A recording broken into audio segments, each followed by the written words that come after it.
Well I hope आप लोग मस्त होंगे। आपकी पढ़ाई भी इमेजिन चल रही थी। तो आज के इस वीडियो में नाइन्थ बैच का रिवीजन करेंगे हिस्ट्री का, जो मीडिएवल हिस्ट्री से नवीन करने स्टार्ट किया हुआ है। और मैं आप लोगों को शेयर कर रही हूँ इसका रिवीजन। मेरा भी रिवीजन हो जाएगा, और आप लोग अगर क्लास को देख चुके हैं तो आपका भी रिवीजन होने वाला है। अगर आप लोगों ने नहीं देखा है अभी तक तो आपको पता चल जाएगा कितना बढ़िया कंटेंट है, और आप लोग इससे अपना हिस्ट्री बहुत ही अच्छा कर सकते हैं। तो चलिए वीडियो को स्टार्ट करते हैं। वीडियो को लास्ट तक जरूर देखिएगा ताकि आपको समझ में आए कि कैसा कंटेंट है और आपको इससे कितना बेनिफिट होने वाला है। तो सबसे पहले स्टार्ट करते हैं। यहाँ से मीडिएवल हिस्ट्री से स्टार्ट किया गया है। तो इन्होंने बताया धर्म मतलब दुनिया में सबसे प्राचीन धर्म कौन सा है, तो सनातन धर्म है। उसी का दूसरा नाम हिंदू और आर्य धर्म भी कहा गया है इसको। और वर्ल्ड में कितने सारे संप्रदाय हैं, तो 4500 प्लस संप्रदाय हैं, जिसमें 31% ईसाई, 23% मुस्लिम धर्म और 15% हिंदू और 7% बौद्ध धर्म है। इसके अलावा प्रत्येक कबीले का एक देवता होता था प्राचीन समय में, और प्राकृतिक वस्तुओं का मतलब देवता माना जाता था, जैसे कि पेड़ हो गया, जल हो गए, जल के देवता ऐसे आप लोग पहले पूजा किया जाता था। तो बहुदेववाद प्रथा पहले थी, ठीक है। काबा किसको कहते थे? 360 मूर्तियां होती थी। कुरैश परिवार का पैगंबर मोहम्मद, काला पत्थर, ठीक है। मक्का की बात करें तो मूर्ति पूजा का विरोध किया गया था मक्का में। 629 और से 630 एडी में जीत हुई थी मक्का पे, ठीक है। 632 एडी में पैगंबर की मृत्यु हो गई।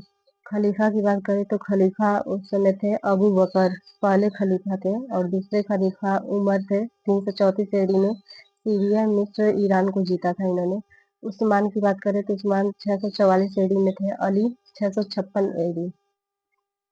और उम्मयद वंश की बात करें तो 633 से 750 एडी में था। 18 खलीफा हुए थे, इसमें खात्मा हुआ था इन लोगों का। अब्बासियों ने खात्मा इनका किया था 750 एडी में। 500 वर्ष अब्बासियों का मतलब शासन रहा। 37 खलीफा केंद्र, 37 खलीफा थे अब्बासियों के, और इसका केंद्र था बगदाद में। आप लोगों को अभी समझ में नहीं आ रहा होगा तो वीडियो को लास्ट में जरूर देखिएगा ताकि आपको पता चले। अगर आप लोग एक बार नवीन सर के क्लास देखने के बाद अगर पीडीएफ को पढ़ते हैं तो आपको ज्यादा समझ में आएगा। तो पहले इस वीडियो को जरूर देखिएगा।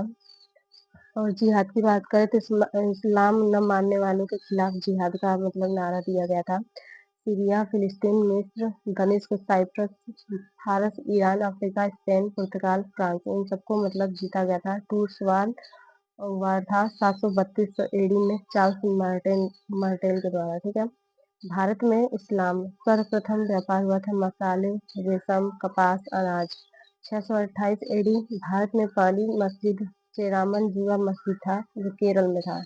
चशनामा है अरब आक्रमण, ठीक है। खलीफा का भारत के लिए आदेश क्या था? खलीफा का आदेश भारत के लिए क्या था? इस्लाम का प्रचार करना था, धन लूटना था, मंदिरों को तोड़ना था और साम्राज्य स्थापित करना था, ठीक है। इसके बाद यहाँ पे पहला आक्रमण की बात करें तो यहाँ पे दिया गया है 636 एडी में मुंबई और सफल रहा। खलीफा उस समय उमर के समय, ठीक है। अरब व्यापारी के साथ सिंध को लूटने आए थे। तो जिस समय राजा दाहिर उस समय थे, सिंध के राजा दाहिर थे, उनके पिता का नाम चच था, ठीक है। और अरब लंका से आए थे, और लंका को मतलब सेरेंडीब के नाम से जाना जाता था। सिंध पर फर्स्ट आक्रमण हुआ था अबेदुल्ला और गुदैल मतलब अनुसार किया गया था इन लोग के द्वारा, और 711 एडी में, लेकिन ये भी असफल रहा था। 712 एडी में सिंध पर आक्रमण हुआ था मोहम्मद बिन कासिम के समय। ईरान के हज्जाज ने किया था, और खैबर दर्रे से भारत आया था मोहम्मद बिन कासिम, ठीक है। यहाँ पे देखेंगे देवन, नीरून, शीशम की जाट और ब्राह्मणावाद और रावण किला। यहाँ पे था रावण के किला पे इन्होंने वार किया था 20 जून 712 एडी में। उस समय राजा थे राजा दाहिर की मृत्यु हो चुकी थी। उनकी पत्नी का नाम था लाडी, और परिमला और सूर्यमला उनकी दो पुत्रियां थी। मुल्तान थे उस समय के। 713 एडी में विजय प्राप्त किया था मुल्तान में। कासिम ने सिंध पर जजिया थोपा, ठीक है। जजिया में कर नहीं लगता था किनके ऊपर? ब्राह्मण और विकलांग और महिलाओं के ऊपर जजिया कर नहीं लगता था। कासिम मतलब हार गया था। याजिद यारा हाविद जो है अरबों में आपसी संघर्ष किया। अरब आक्रमण के प्रभाव, ऊंट पालन की शुरुआत किया गया, मानचित्र कला का विकास, मानसून की जानकारी और खजूर की खेती। भारत से अरब वासियों ने क्या क्या लेके गया है इसमें दिखाया गया है। अरब ने अरब से मतलब यूरोप की मतलब होता था ट्रांसफॉर्मेशन। अरब से पहले भारत से अरब ले जाते थे और अरब वाले यूरोप को अपना मतलब भेजते थे सामान।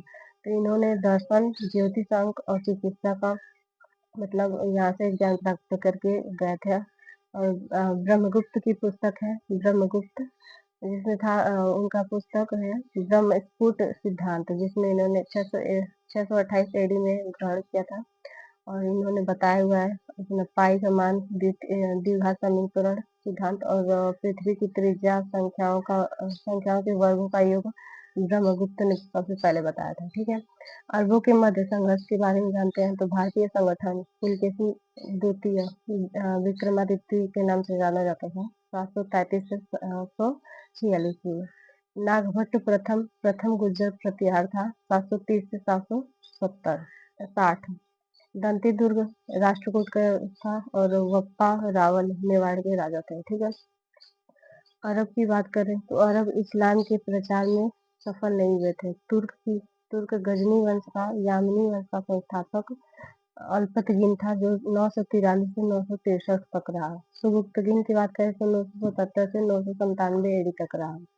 सुबुक्तगिन का पुत्र था महमूद गजनबी जो गद्दी पर बैठा 998 एडी में और 998 से 1030 तक। फर्स्ट सुल्तान घोषित खलीफा कादिर बिल्लाह के द्वारा किया गया मोहम्मद गजनबी को। उपाधि इसने धारण किया था थामीन दौला, साम्राज्य का दाहिना हाथ है इसको माना जाता था। यामीन उल बिल्लाह मुसलमानों का संरक्षक, इसका मतलब होता है यामीन उल बिल्लाह का मतलब होता है मुसलमानों का संरक्षक।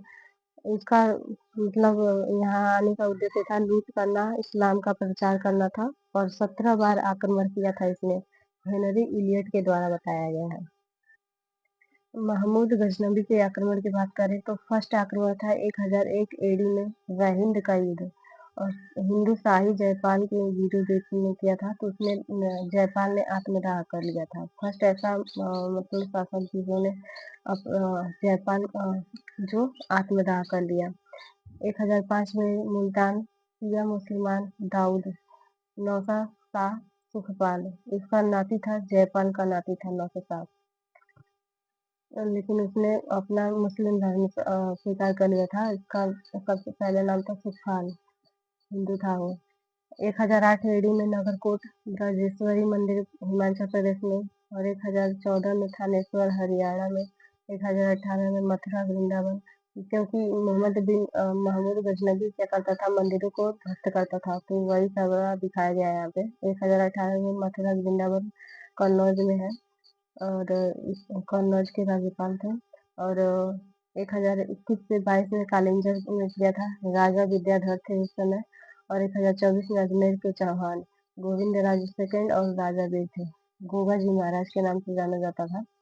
1025 में 16वां आक्रमण सोमनाथ मंदिर गुजरात में किया था।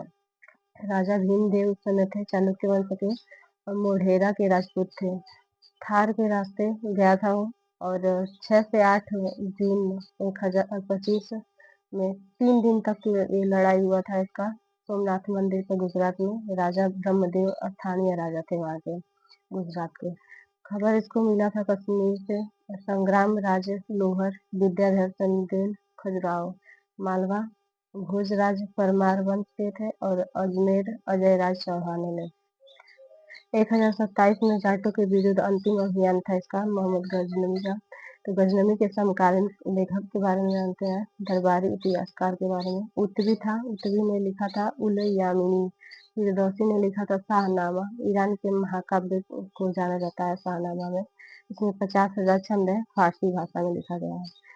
पूर्व को होमर और फिरदौसी को पूर्व को होमर कहा जाता है। अल बुरूनी का है किताब उल हिंद अरबी भाषा में, तहकीक ए हिंद इसकी पुस्तकें हैं। पुराणों का अध्ययन करने वाला पहला मुसलमान था अल बरौनी। ठीक है। और 1888 ईस्वी में इंग्लिश में इसका ट्रांसफॉर्मेशन हुआ था। एडवर्ड सांची ने किया था, हिंदी में इसका रजनीकांत शर्मा ने किया था। उज़्बेकिस्तान का था ये अलबरूनी। महमूद गजनबी का मोहम्मद गौरी का शिहाबुद्दीन में इसका दूसरा नाम शिहाबुद्दीन था। जन्म हुआ था 1149 ईडी में। मृत्यु हो गई इसकी 1206 ईडी में। मोहम्मद गौरी को 1173 में गौर प्रदेश मिला था। भारत में पहला आक्रमण इसका था 1175 एडी करमाती जाति के मतलब द्वारा किया गया था। मोहम्मद गौरी सफल हुआ था, करमातियों पे इसने वार किया था पहला आक्रमण। और 1178 में पाटन गुजरात पर आक्रमण असफल रहा इसका। इसका वंश सोलंकी वंश था। रानी नायिका देवी थी, जिनसे मतलब 1178 में इसने पाटन गुजरात पर आक्रमण किया था। तो और नेतृत्व कर रही थी नायिका देवी, और इनका बेटा था मूलराज सेकंड। और सहयोग इनका दे रहे थे चाहमान शासकों ने। युद्ध का नाम था कथाड़ा का युद्ध। कन्नौज के गढ़वाल वंश थे। बुंदेलखंड में चंदेल वंश थे। कलचुरी में चेदी वंश थे। बंगाल में पाल वंश एंड सेन वंश। दिल्ली अजमेर में चौहान वंश। गुजरात में चालुक्य वंश। पंजाब अभियान देख लेते हैं। मलिक खुसरो के विरोध किया था। 1779 में पेशावर, कश्मीर और सिंध को जीता था। 1179 था। और 1186 में लाहौर को जीता था। और 1188 में भटिंडा पंजाब जीता था। 1191 में तराइन का प्रथम युद्ध हुआ था। मोहम्मद गौरी और पृथ्वीराज चौहान के द्वारा। राय पिथौरा भी इनको कहा जाता है। पृथ्वीराज चौहान थर्ड मतलब पहले तराइन के प्रथम युद्ध में सफल हुए थे। और पृथ्वीराज चौहान की बुक है पृथ्वीराज रासो, और चंद्र राय ने लिखा था पृथ्वीराज के बारे में, पृथ्वीराज रासो। ठीक है। 1192 में तराइन का दूसरा युद्ध हुआ था मोहम्मद गौरी और पृथ्वीराज के दौरान, जिसमें पृथ्वीराज हार चुके थे और गौरी शासन ऐबक को सौंप कर चला गया। ठीक है। पृथ्वीराज चौहान थर्ड के पिता थे सोमेश्वर सिंह चौहान। 1178 से 1192 तक पृथ्वीराज चौहान ने शासन किया था। दिल्ली के संस्थापक है अनंगपाल द्वितीय। पुराना नाम था दिल्ली का पुरी। ठीक है। कन्नौज के शासक थे विजयपाल चंद्रदेव। पुत्री थी संयोगिता और गढ़वाल वंश के थे। ठीक है। चंदौर का युद्ध हुआ था 1194 ईस्वी में। चंदौर का युद्ध हुआ था गौरी वीर और जयचंद के साथ। तो गौरी ने जीता था। यमुना नदी के किनारे है चंदौर का युद्ध हुआ था। और इटावा यूपी इटावा में है। ठीक है। 1192 में बोइनुद्दीन चिश्ती भारत आए थे। अजमेर में इनका दरगाह है अजमेर शरीफ के नाम से। और ये सूफी थे। सफा शब्द से इसका सूफी मतलब उत्पत्ति हुआ है सूफी शब्द का। 1203 में कालिंजर अभियान हुआ था। इसमें परमादित्य महोबा बुंदेलखंड के थे। आला उदल नाम था इनका। आलाखंड के लेखक हैं जगनी के। गौरी का अंतिम अभियान था खोखरों के विरुद्ध। गौरी का मृत्यु हुआ था दमयक सिंध में 1206 ईस्वी में। गौरी का साम्राज्य अपना चारों लोगों के बीच में बांट के गया था। ऐबक को दिल्ली और अजमेर दिया था। याल्दोज को गजनबी ऐबक का ससुर था। और कुबाचा सिंध ऐबक का जीजा था। और बख्तियार खिलजी बंगाल और बिहार को दिया था बख्तियार खिलजी को। और यहाँ पे नालंदा उदंतपुरी और विक्रमशिला बख्तियार खिलजी ने क्या किया था, ध्वस्त किया था। यहाँ से स्टार्ट होता है दिल्ली सल्तनत, जो 1206 से 1226 ईस्वी तक था। और 320 वर्षों तक का इनका शासन रहा था। दिल्ली पर 5 वंशों के शासक थे।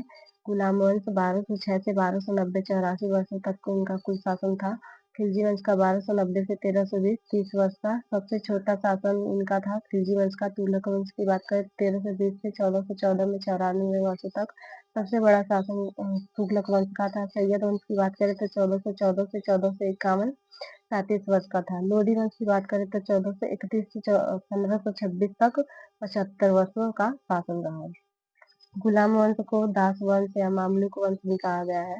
इस वंश में कुल 11 शासक हुए। संस्थापक था कुतुबुद्दीन ऐबक। राजधानी इसकी लाहौर थी। ऐबक 1206 से 10 तक अपना शासन किया, जो काजी अजीज कोकी ने खरीदा था इसको, ऐबक को सबसे पहले। इसकी मृत्यु के बाद गौरी ने खरीदा। जो कोकी की मृत्यु हो गई तो उसके बाद से ऐबक को गौरी ने खरीदा था। अमीर ए आखुर नियुक्त किया गया था इसको। गौरी ने अमीर याकुर नियुक्त किया था, गौरी का दामाद बाद में बना था। ठीक है। ऐबक के अन्य नाम है लाख बख्श, फील बख्श, हाकिम सेकंड, कुरान खान। ऐबक ने सिर्फ मलिक और सिपह सलाह की उपाधि धारण की थी, अपने नाम का कोई कितबा या सिक्का नहीं चलवाया था। ठीक है।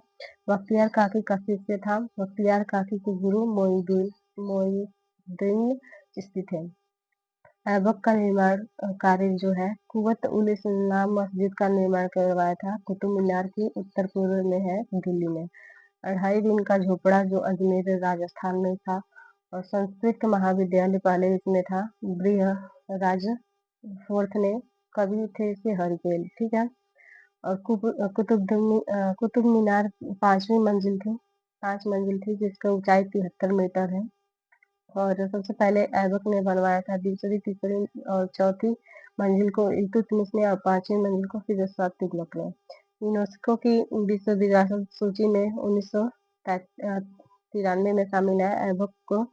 और यहाँ पे देख लेते हैं, 1368 में पुनर्निर्माण करवाया था, 1505 में सिकंदर लोदी ने इसकी मरम्मत करवाई। ठीक है। ऐबक को गुंबद कला और मेहराब कला का जनक माना जाता है। ऐबक का दरबारी कवि था हसन निजामी, जिसने ताज उल मासिर लिखा था। दिल्ली सल्तनत का प्रथम राजकीय इतिहास था ताज हसन निजामी, जिसने ताज उल मासिर लिखा था। 1217 से 1229 तक रहा। ऐबक की मृत्यु चौगान खेलते हुए हुई, और इसका मकबरा है लाहौर में, इल्तुतमिश ने बनवाया था। आराम शाह 1210 से 1211 तक शासनकाल किया था। कुतुबुद्दीन ऐबक के बाद आया था आराम शाह, 1210 से 1211, 8 महीने का शासनकाल रहा इसका। इसमें कोई अलग काम नहीं किया, तो इसके बारे में ज्यादा नहीं जानेंगे। उसके बाद देखेंगे इल्तुतमिश। इल्तुतमिश की यहाँ पे दिखा रहा है, 1211 से 36 तक इसने अपना शासनकाल किया था। इसे इलबरी वंश का तुर्क कहा जाता था। ऐबक का दामाद था, अमीर उल उमरा की उपाधि धारण किया था। पिता था इलम खान। राजधानी इसने दिल्ली बनवाया था, लाहौर से दिल्ली। ठीक है। दिल्ली में सल्तनत काल का वास्तविक संस्थापक किसको माना जाता है, तो इल्तुतमिश को माना जाता है। सबसे पहले बदायूं को इसने जीता था, 1197 में इक्ता प्रथा लागू किया। तुर्क ए चहलगानी 40 सदस्यों का तुर्क ए चहलगानी बनाया था, और 1229 में खलीफा ने खिल्लत प्राप्त किया था। यहाँ पे देख लेते हैं, सर ए जहांदार अंगरक्षकों का प्रधान बनाया था। अमीर ए शिकार विभाग बनाया था। ठीक है। इल्तुतमिश ने लाहौर पर नियंत्रण कब किया था, 1217 ईस्वी में। इल्तुतमिश के समय मंगोलों का आक्रमण 1221 में नेतृत्व था तिमुचिन चंगेज खान ने किया था। ईरान ट्रांस आसियाना पर विजय पाया था 1219 में। इल्तुतमिश ने बंगाल जीता था 1226 में। बिहार का सूबेदार था अलाउद्दीन जानी। 1247 में इसकी मृत्यु हुई चंगेज खां की। ठीक है। 1232 ईस्वी में ग्वालियर को जीता था। सुल्तानगढ़ का मकबरा बनवाया था इसने, दिल्ली में, नसरुद्दीन महमूद की याद में। भारत का पहला मकबरा है जो सुल्तानगढ़ में बना हुआ है। मकबरा शैली का जनक इल्तुतमिश को माना जाता है। इसने जीतल और टंका सिक्के चलाए, जो टंकी का मतलब 175 ग्रैन होता था, लगभग 11 ग्राम के बराबर। सिक्कों पर टकसाल का नाम लिखवाना इसी ने शुरू किया था इल्तुतमिश ने। इल्तुतमिश का दरबारी इतिहासकार माना जाता है मिन्हाज और सिराज को, जिसकी पुस्तक है तबकात ए नासिरी। उसका मकबरा है दिल्ली में। इल्तुतमिश की मृत्यु हुई थी 1236 में। इसका मकबरा दिल्ली में है। ठीक है। कुतुबुद्दीन इसके बाद मतलब इन सबके शासनकाल के बारे में जान लेते हैं। कुतुबुद्दीन ऐबक 1206 से 1210 तक रहा। आराम शाह 1210 से 11, इल्तुतमिश 1211 से 1236, रुकनुद्दीन फिरोज शाह 1236,